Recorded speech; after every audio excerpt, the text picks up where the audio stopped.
Today's review is brought to you by a generous donation from Father John Valdez out in California. If you recognize his name, it's probably because you've read the zine Death to the World, maybe even owned some of their products. Well, anyway, he hooked me up this time, so thank you so much, Father.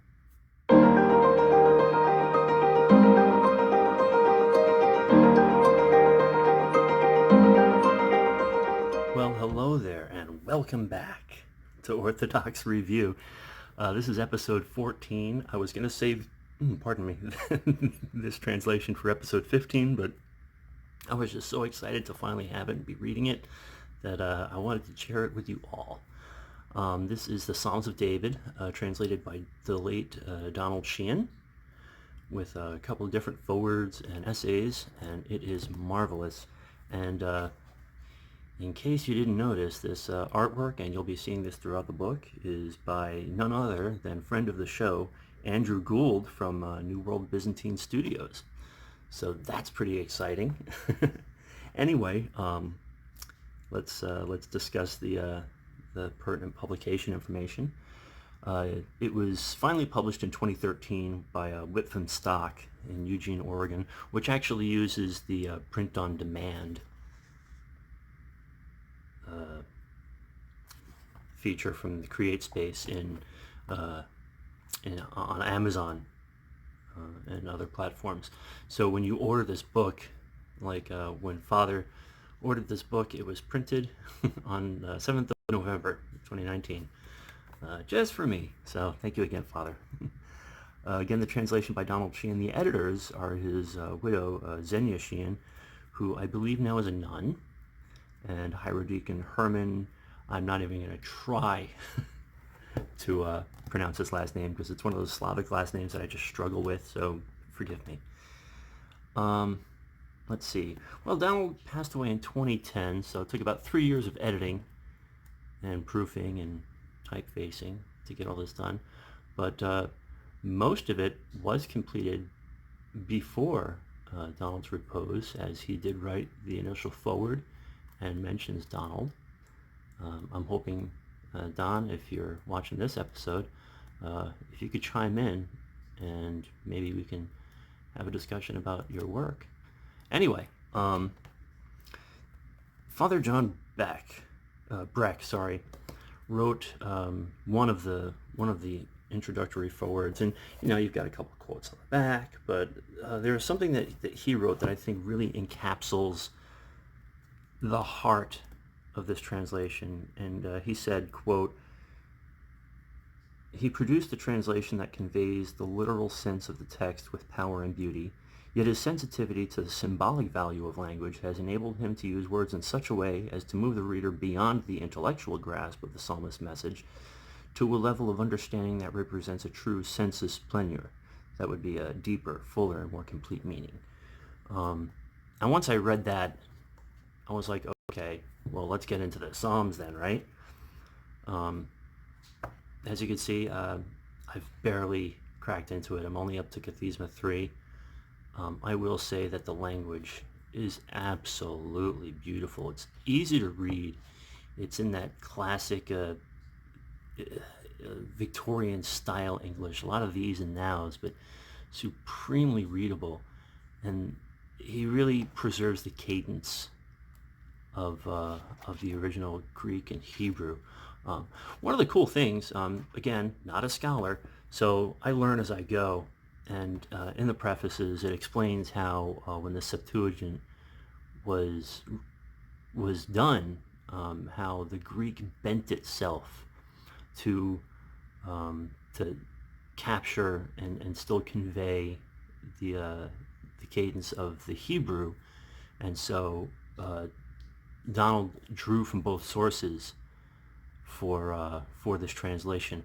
Now, originally, the genesis of this translation dates back to, I guess we're probably talking into the 80s, early 90s, where he was tasked with translating 1/3 of the Psalms for the Orthodox Study Bible.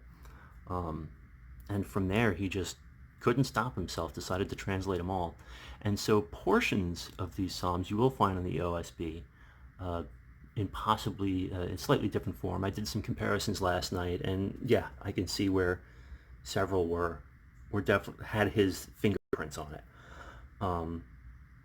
Now, he as a basis, he began with the Alfred Rafe's 1979 translation.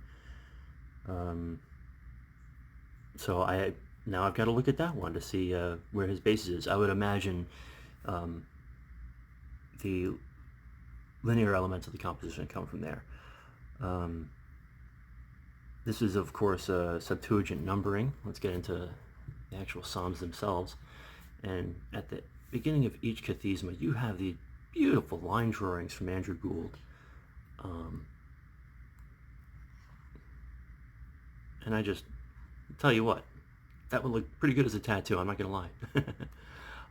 What's interesting is that not only, I mean, and this is something I would be excited for, because this is such a good translation. It's so great to read. It's so beautiful. You want to talk about preserving the language. Rejoice in the Lord, O you righteous. Praise befits the upright. Praise the Lord with the lyre. Make music to him on a 10-string harp. Sing to him a new song. Chant beautifully to him in jubilation. For the word of the Lord is true, and all his works are done in faith. He loves mercy and judgment. The earth is filled with the Lord's mercy. I mean, that's not even a great example of this translation. Now, according to Hierodeacon Herman and Xenia Sheehan, this was originally intended to be a small leather-bound book for prayer, which I would buy at the drop of a hat. I would imagine the only reason it hasn't happened yet is because maybe there's not enough call for it, but hey, if we all rally together, maybe we can get that one made. I really wish I could just, if I had a better better camera and recording program, I could probably do still shots, because this video is really not doing it any justice. Of course, in the back, you do have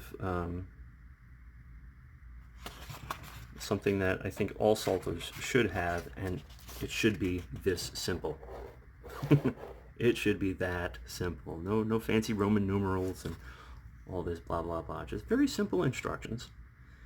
And of course, there is a bibliography. Man, look at that. Look at those line drawings. Where everything is cited outside of actual Psalter translation. So, I mean, the man was a scholar. He is probably a genius. Anyway, I would say if you are a fan of Psalms, if you are a fan of classic English, bordering on Victorian and Elizabethan, if you are a fan of the poetry of the Psalter, I cannot recommend this translation enough. Now, I know a lot of people are going to say, well, it's paperback binding. Okay, I admit that I'm not a fan of that either, but for the purpose of enlightening the mind, the translation was what was important to me. But maybe someday, if we pester them, we can get that nice Smythsonian leather-bound version that would be probably, I would imagine, a little smaller for prayer. And that's the one thing I do have to say. I'd hate to shrink it down, because the readability, the font, the typeface, the spacing is all very, very comfortable. And I would hate to lose that readability by shrinking it down. That's one of the frequent problems people have with the Psalter for Prayer from Jordanville. But anyway, enough on this. I'm shaking the desk. Anyway, thank you again, Father John, for the gift. And I'm going to go ahead and thank Andrew Gould for his work on this edition.